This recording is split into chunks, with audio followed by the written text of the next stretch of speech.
Hi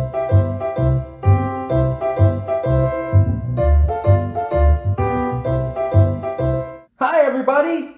Welcome to Read Fun Children's Books. Thank you for coming. I hope you will like this video and please don't forget to subscribe. In today's story, the Noodlemans cannot figure out why their chickens won't lay eggs. Is it a ghost or something scarier? Let's read Boo Cow by Patricia Baehr and Margot Apple. Boo Cow had lived a happy life.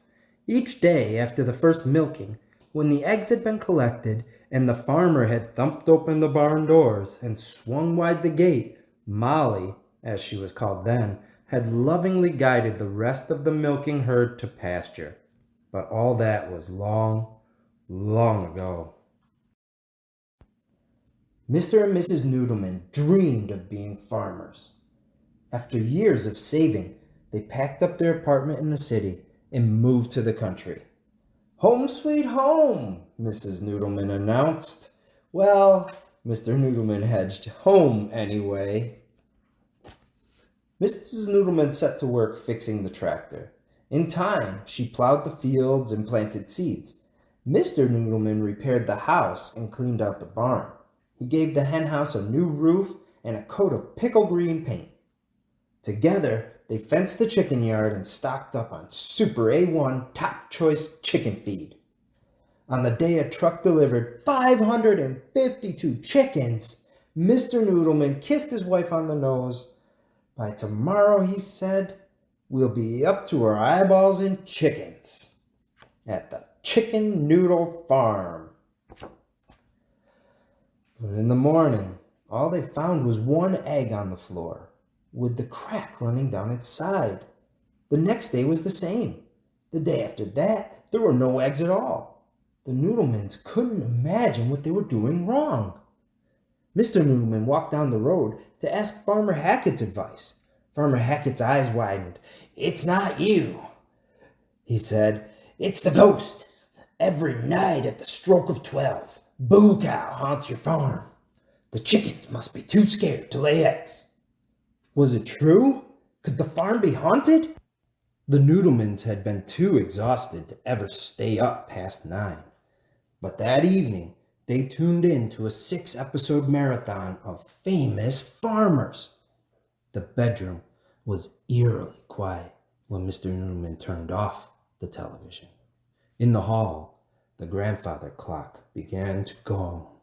1, 2, 3 times the clock struck. Thump went something in the barn. 4, 5, 6. Creak went the chicken yard gate. 7, 8, 9.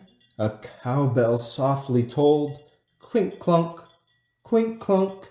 10, 11, 12. Moo!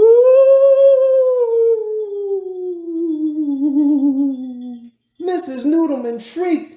"That came from the henhouse."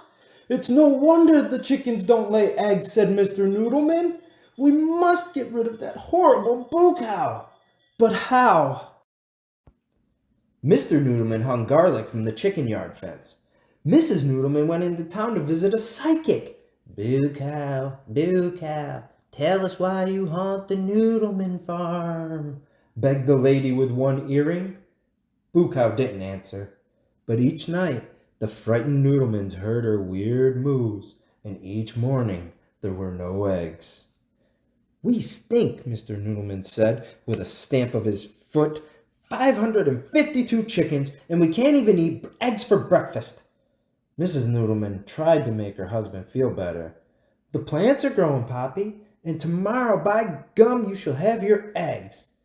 Even," she promised herself, "if I have to stand in line at Hackett's to buy them." After dinner, Mrs. Noodleman brought 4 chickens into the farmhouse and settled them in the bedroom atop her favorite fluffy pink nightgown. "Maybe here, away from Boo Cow, they'll lay their eggs." At midnight, The Noodlemans heard the thump in the barn and the creak of the gate. The terrible clanging of Boo Cow's bell. 10, 11, 12 gongs of the clock. Did Boo Cow sound closer? Mrs. Noodleman looked with alarm at Mr. Noodleman. "Oh dear," he said, his breath clouding the suddenly cold room. To Mr. and Mrs. Noodleman's horror, 2 wide nostrils appeared on the bedroom wall. The nostrils loomed closer as a bell came into view, along with 2 outstretched and bony hooves. Slowly, silently, the rest of Boo Cow slid through the wall and into the Noodleman's bedroom. As she floated across the room, sighing pitifully, both Noodlemans dove under the bed covers. Mrs. Noodleman could hear the chickens clucking. How could she hide beneath the covers and leave those defenseless chickens to the ghost? "Stop it, Boo Cow," she squeaked. "Your ugly mug has frightened its last chicken. Now scram, hit the road, and don't come back." Boo Cow made a different sort of noise. Was it a sob? She tucked the nightgown snugly around the chickens, kissed the tops of their feathery heads, and faded into the night. It was some time before the Noodlemans dared lift the covers. When Mrs. Noodleman was sure the ghost was gone, she crowed, "I've done it! No more Boo Cow!" "No breakfast either," Mr. Noodleman fretted. "I bet those terrorized chickens won't lay eggs for a week." He was wrong.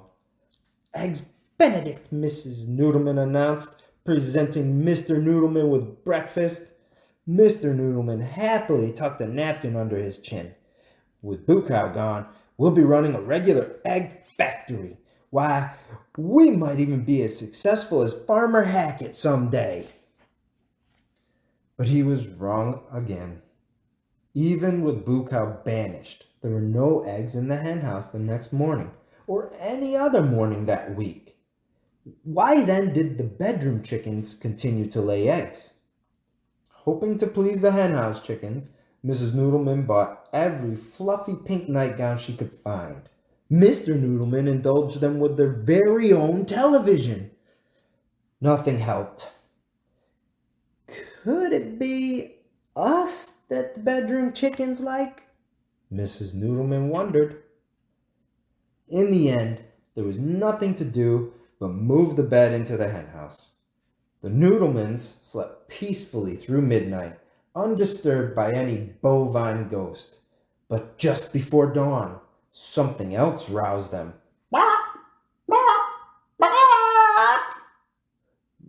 "Let me drive the tractor," Mr. Noodleman murmured, not yet fully awake. "Poppy!" hissed Mrs. Noodleman. "Someone's here!" A sneaky someone who didn't make thumps or creaks or clunks. Someone who didn't moo. An egg smashed to the henhouse floor. "Drat!" said a very un-ghost-like voice. Mrs. Noodleman had the lights on in a flash. "Why, it's Farmer Hackett, the dirty old thief! He was stealing the eggs each morning after Boo Cow was gone! Poppy, don't let him get away!" Mrs. Noodleman called the police while Mr. Noodleman lunged for the intruder. Too late. Farmer Hackett had reached the henhouse door. "Moo!" "Oh, thank you, Boo Cow," Mrs. Noodleman cried. "I do believe you were looking out for the chickens all along. Please forgive us." Boo Cow didn't answer. She grew fainter, then fainter still, and had nearly vanished by the time the police arrived. "How could we have been so mean to Boo Cow?" Mrs. Noodleman asked her husband sadly. "Do you think she'll ever come back?" The day dragged on as the Noodlemans waited to see if Boo Cow would return. At last it was midnight. The clock gonged 1, 2, 3. Was that a thump? Asked Mr. Noodleman hopefully. 4, 5, 6. The Noodlemans strained their ears, hoping to hear a creak. 7, 8, 9, no. Clink, clunk. 10, 11, 12. Silence. Mr. Noodleman shook his head sadly. Perhaps she's never coming back. But then they heard it. A soft but unmistakable moo.